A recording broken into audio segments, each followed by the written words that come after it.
India देख रहे हैं आप और आपके साथ मैं हूं सुरभि तिवारी।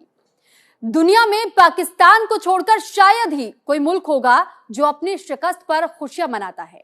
भारत से मुंह की खाने के बाद पाकिस्तान अपनी पीठ थपथपाता है, लेकिन भारतीय सेना ने पाकिस्तान के दावे की पोल खोल कर रख दी है। धर्म के नाम पर लोगों को भड़का रहे असीम मुनीर बंकर में छुप गए हैं। दुनिया भर में मदद की आस में पाकिस्तान गिड़गिड़ाने लगा है।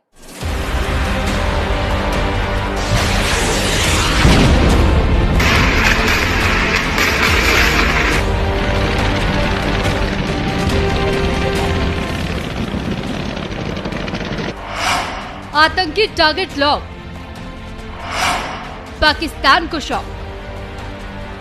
पहलगाम हमले का बदला लेने के लिए भारत ने ऑपरेशन सिंदूर चलाया। महज 72 घंटे में ही पाकिस्तान ने भारत के आगे हाथ खड़े कर दिए। भारत की प्लानिंग और हमला इतना सटीक था कि 3 दिन में ही भारत जो चाहता था वो हासिल करने में कामयाब रहा।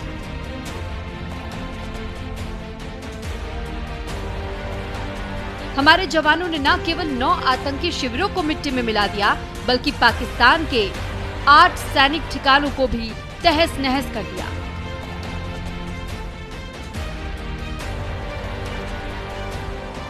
भारतीय सेना के शौर्य पर सवाल उठाने वालों के लिए ये तस्वीर काफी है। चारों ओर उठ रहा धुआं भारतीय जाबाज की कहानी को बयां कर रहा है।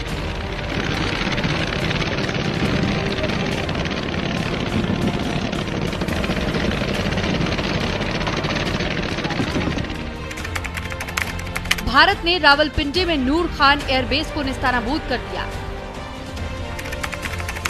चकवाल में मुरीद के एयरपोर्ट, शोरकोट में रफीदी एयरबेस, पंजाब में रहीम यार खान एयरबेस और गिलगिट बल्टिस्तान में सुकूर एयरबेस को तबाह कर दिया। भारत ने पाकिस्तान को 3 दिन में वो जख्म दिया जिससे उबरने में उन्हें बरसों का समय लगेगा।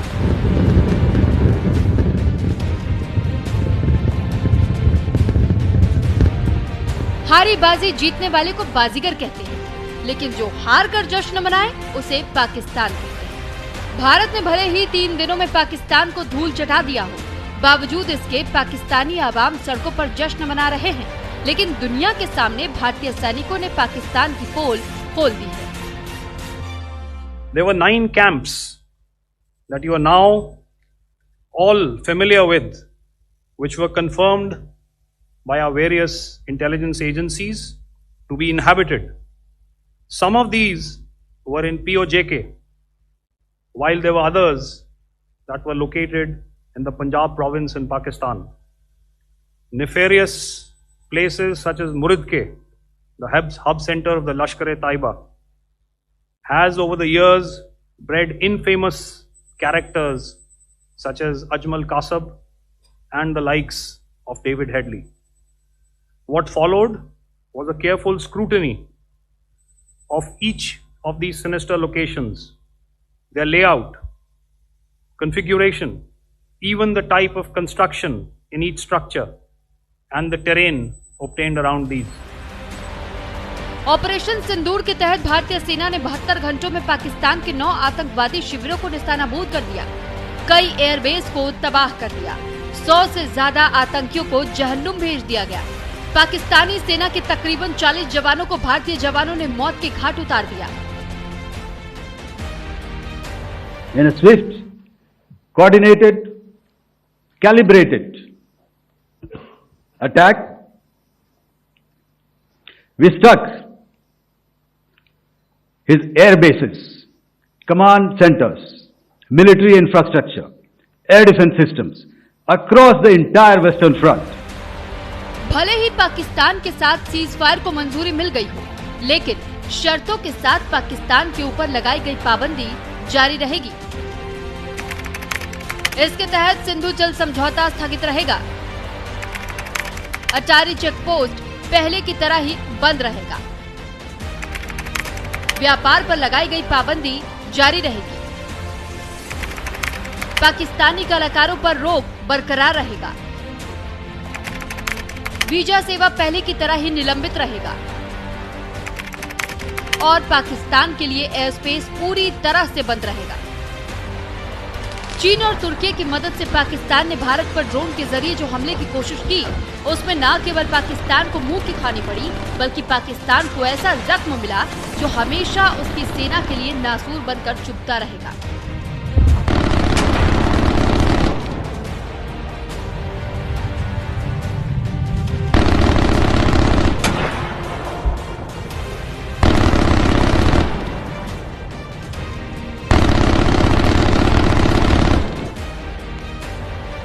भारतीय वायुसेना ने पाकिस्तान के ड्रोन हमलों का सफलतापूर्वक मुकाबला किया।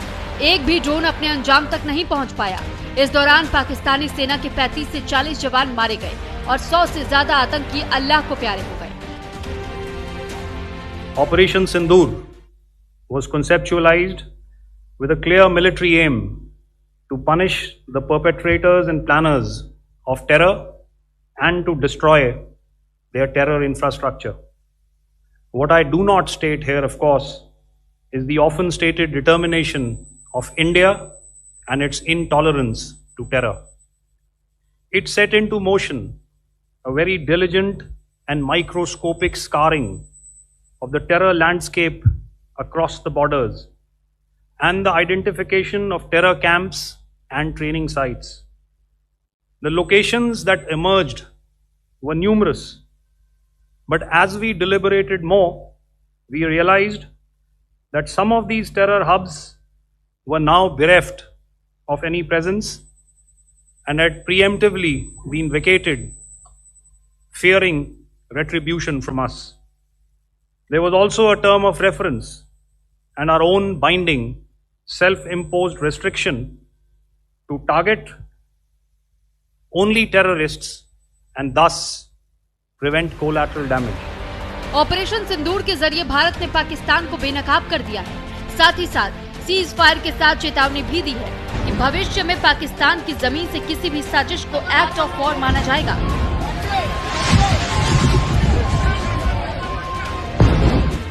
नया भारत अब किसी भी सूरत में आतंकी हमले को बर्दाश्त नहीं करेगा। आतंकियों को भारत की ओर आंख उठाने से पहले 1000 बार सोचने को मजबूर होना पड़ेगा।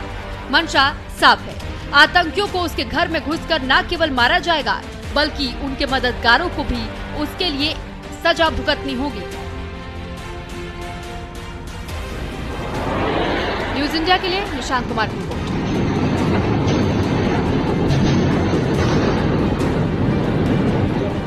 भारत ने जिस तरह पहलगाम हमले के बाद ऑपरेशन सिंदूर लॉन्च किया था, वो मुकम्मल हुआ। आतंकी ठिकानों को मिट्टी में मिला दिया गया। पाकिस्तानी एयरबेस तबाह हो गए हैं। पाकिस्तान के हुक्मरानों की हेकड़ी हवा हो गई है। महज 3 दिन में भारत ने पाकिस्तान का गुरूर चकनाचूर कर दिया है।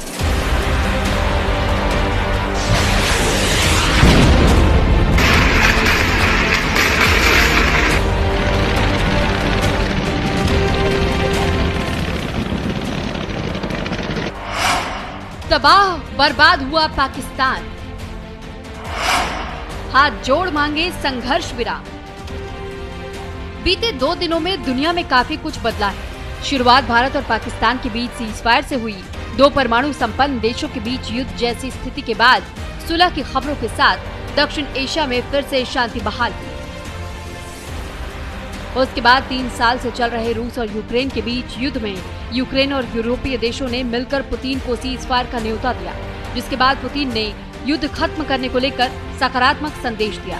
हमास ने इजरायली बंधकों को इस उम्मीद में रिहा कर दिया ताकि सीजफायर समझौता तक पहुंचा जा सके। चीन और अमेरिका के बीच चल रहे टैरिफ वॉर के बीच दोनों देशों में व्यापार समझौता हो गया। कुल मिलाकर 48 दिनों में दुनिया में काफी कुछ बदल गया है। बदलाव की ये बयार शांति के लिए हुई है। भारत और पाकिस्तान की बात करें तो पहलगाम हमले के बाद ही भारत ने आक्रामक तेवर अख्तियार कर लिया था।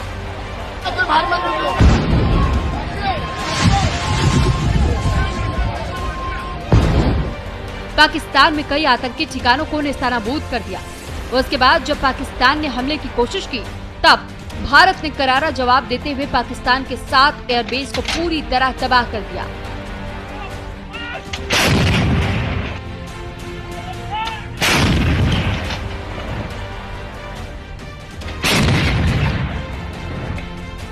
पड़ोसी देश में भारतीय सेना ने ऐसा तांडव किया, उसकी टीस बरसों बरस महसूस की जाएगी।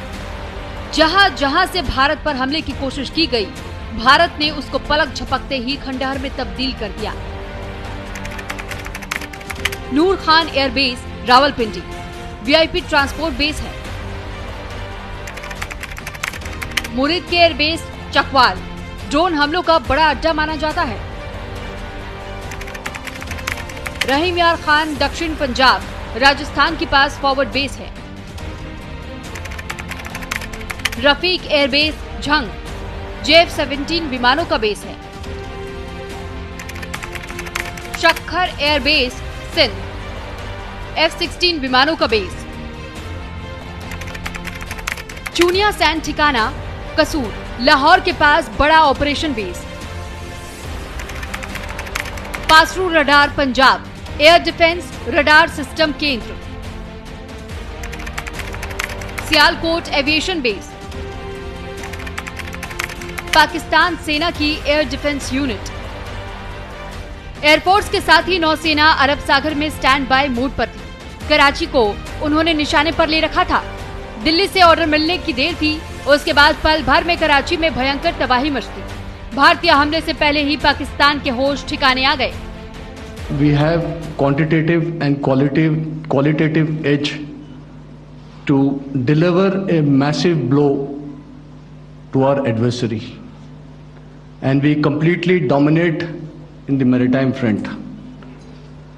Indian Navy's action is part of the escalation ladder mechanism which we have worked out amongst three services. This time, if Pakistan dare take any action, and Pakistan knows it, what we are going to do. भारतीय हमले से पाकिस्तान का हौसला पूरी तरह से पस्त हो गया। धर्म के नाम पर लोगों को भड़का रहे असीम मुनीर बंकर में छुप गए। पाकिस्तान दुनिया भर में मदद की आस में गिड़गिड़ाने लगा। अमेरिका से मदद की गुहार लगाने लगा। अमेरिकी विदेश मंत्री मार्को रूबियो ने पाकिस्तान के पीएम शहबाज शरीफ और सेना प्रमुख असीम मुनीर से बात की। उसके बाद विदेश मंत्री जयशंकर को फोन मिलाया गया। उन्हें बताया कि पाकिस्तान हमले रोकने के लिए तैयार है। इस बीच भारत के सब्र का बांध लगातार टूटता जा रहा था। भारत के तेवर को देखकर पाकिस्तान खौफ में आ गया। आतंकियों के रहनुमाओं को डर सताने लगा कि भारत अब कुछ ऐसा करने जा रहा है जिससे वहां तबाही आ सकती है, जिसके बाद पाकिस्तान ने झुकने में ही अपनी भलाई समझी। पाकिस्तान के डीजीएमओ ने भारत से सीधे हॉटलाइन पर बात की। भारत में सीज फायर को लेकर अनुरोध किया गया, जिसे भारत ने स्वीकार कर लिया, लेकिन साथ ही हिदायत भी दी गई कि आगे से पाकिस्तान की जमीन से कोई आतंकी गतिविधि होती है तो उसको एक्ट ऑफ वॉर माना जाएगा। हमारी एयरफील्ड्स हर प्रकार से ऑपरेशनल हैं। यही नहीं, पाकिस्तान के ड्रोन्स और वेपनाइज्ड यूएवीज से की गई हमलावर कोशिशें भी इस ग्रिड के कारण नाकाम हुई और जो बचे कुचे ड्रोन्स थे उन्हें हमारे शोल्डर फायर्ड हथियारों से मार गिराया गया। मैं यहां पर अपनी बॉर्डर सिक्योरिटी फोर्स की भी सराहना करना चाहता हूं। उनके डायरेक्टर जनरल साहब से लेकर बॉर्डर पर तैनात बीओपी पर पहरा देने वाले आखिरी जवान भी हमारे इस अभियान में बढ़ चढ़कर शामिल हुए और बहुत बहादुरी से उन्होंने हमारा साथ दिया। भारत ने जिस तरह पहलगाम हमले के बाद ऑपरेशन सिंदूर लॉन्च किया था वो मुकम्मल हुआ। आतंकी ठिकानों को मिट्टी में मिला दिया गया। पाकिस्तानी एयरबेस तबाह हो गए। पाकिस्तान के हुक्मरानों की हेकड़ी हवा हो गई। महज 3 दिन में ही भारत ने पाकिस्तान का गुरूर चकनाचूर कर दिया। पाकिस्तान का हर हमला नाकाम हुआ।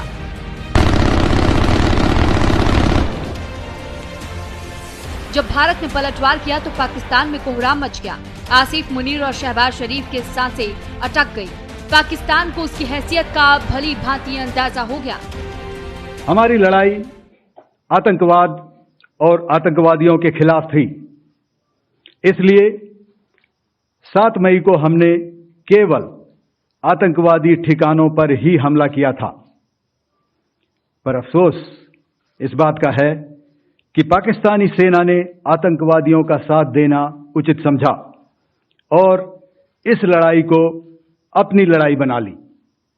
इस परिस्थिति में हमारी जवाबी कार्यवाही अत्यंत आवश्यक थी और इसमें उनका जो भी नुकसान हुआ वे खुद इसके लिए जिम्मेदार हैं। लंबे समय से देश में बहस चल रही थी कि क्या भारत को भी आतंक के खिलाफ इजरायल का मॉडल अपनाना चाहिए। जिस तरह इजरायल गजा में हमास और लेबनान में हिजबुल्ला के खिलाफ कदम उठाता रहा है, क्या भारत को भी उसी तरह आतंकवाद के खिलाफ नीति अपनानी चाहिए। जिस तरह इस बार पीओके से इतर पाकिस्तान में घुसकर भारत ने स्ट्राइक की है, इससे न केवल पाकिस्तान बल्कि पूरी दुनिया को समझ आ गया है कि भारत न केवल दहाड़ेगा बल्कि घर में घुसकर मारेगा। न्यूज इंडिया के लिए निशांत कुमार की रिपोर्ट। पाकिस्तान को इस बार भारत ने न केवल युद्ध के मैदान में पटखनी दी है बल्कि पूरे विश्व के सामने बेनकाब कर दिया है। दुनिया को पाकिस्तान के असली चेहरे से रूबरू करा दिया है।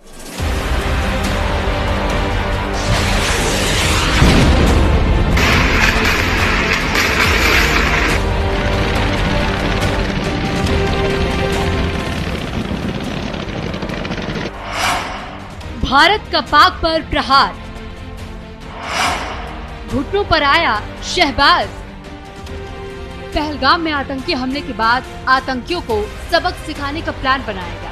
प्रधानमंत्री नरेंद्र मोदी ने सेना को खुली छूट दी, बदला लेने के लिए प्लान बनाने का आदेश दिया। पाकिस्तान पर स्ट्राइक से पहले डिप्लोमेटिक और सिंधु जल जैसे समझौतों को रद्द कर वाटर स्ट्राइक किया गया। भारत ने दुनिया भर में पाकिस्तान के खिलाफ माहौल बनाया। अमेरिका, फ्रांस, रूस और ब्रिटेन को मौजूदा हालात से रूबरू कराया। सीमा पार से हो रहे आतंकवाद को लेकर पाकिस्तान की पोल खोली। सेना ने मासूमों की मौत का बदला लेने के लिए ऑपरेशन सिंदूर लॉन्च किया। सेना ने हमले के ठिकाने तय किए। पहलगाम हमले के 15 दिनों बाद पाकिस्तान में 9 आतंकी ठिकानों को नेस्तनाबूद कर दिया। 100 से ज्यादा आतंकियों को मौत की नींद सुला दिया गया। भारत की ओर से किए गए ड्रोन स्ट्राइक में अबू जुंदाल, जो लश्कर का उप प्रमुख था, और सैफुल्लाह खालिद कसूरी का करीबी माना जाता था। दूसरा बड़ा नाम अबू आकाशा का है, जो आतंकी संगठन लश्कर तैयबा से जुड़ा हुआ था और जम्मू कश्मीर के कई हमले में शामिल था। तीसरा बड़ा नाम मोहम्मद हसन खान का है, जो जैश के ऑपरेशन कमांडर का बेटा था। चौथा बड़ा नाम हाफिज जमील अहमद, जो आतंकी मसूद अजहर का सलाहकार था। पाकिस्तान शुरुआत से ही किसी तरह की आतंकी वारदात में शामिल होने से इनकार करता रहा है, लेकिन भारत की स्ट्राइक में मारे गए आतंकी के जनाजे में नवाज शरीफ और असीम मुनीर जिस तरह शामिल हुआ, पूरी दुनिया में उसकी पोल खुल गई। ऑपरेशन सिंदूर के जो लक्ष्य परिलक्षित थे, वो प्रधानमंत्री जी ने डे 1 को ही बता दिया था। आतंकवाद के ऊपर हमला, कल्पना से परे सजा, आतंकवादियों को चुन चुनकर मारना और उनके अड्डों को ध्वस्त करना, और सेना के अदम्य साहस ने यह करके दिखाया। आतंकवादी अड्डे ध्वस्त हुए, आतंकवादी मारे गए। ये हमारा परिलक्षित लक्ष्य था। हमने अपने लक्ष्य को प्राप्त किया। भारत ने पाकिस्तान को ऑपरेशन सिंदूर के जरिए सबक सिखाया। पूरी दुनिया को बताया है कि आतंकवाद अब नाकाबिले बर्दाश्त होगा। जिसने भी भारत को नुकसान पहुंचाने की हिमाकत की, उसको अंजाम भुगतना पड़ेगा। क्या संदेश दिया जा रहा है? तो मैं बस आपको रामचरितमानस की कुछ पंक्ति याद दिलाऊंगा, आप समझ जाएंगे। तो याद कीजिए वो पंक्ति जो है, विनय न माने जलधि जड़, भय 3 दिन बीत, बोले राम सकोप तब, भय बिन होए न प्रीत। तो समझदार के लिए इशारा ही काफी है। पाकिस्तान की ओर से अगर ऐसा किया जाता है तो अब उसे एक्ट ऑफ वॉर माना जाएगा। मतलब पाकिस्तान की जमीन से आतंकी साजिश भारत और पाकिस्तान के बीच सीधे युद्ध के आग को भड़का देगा।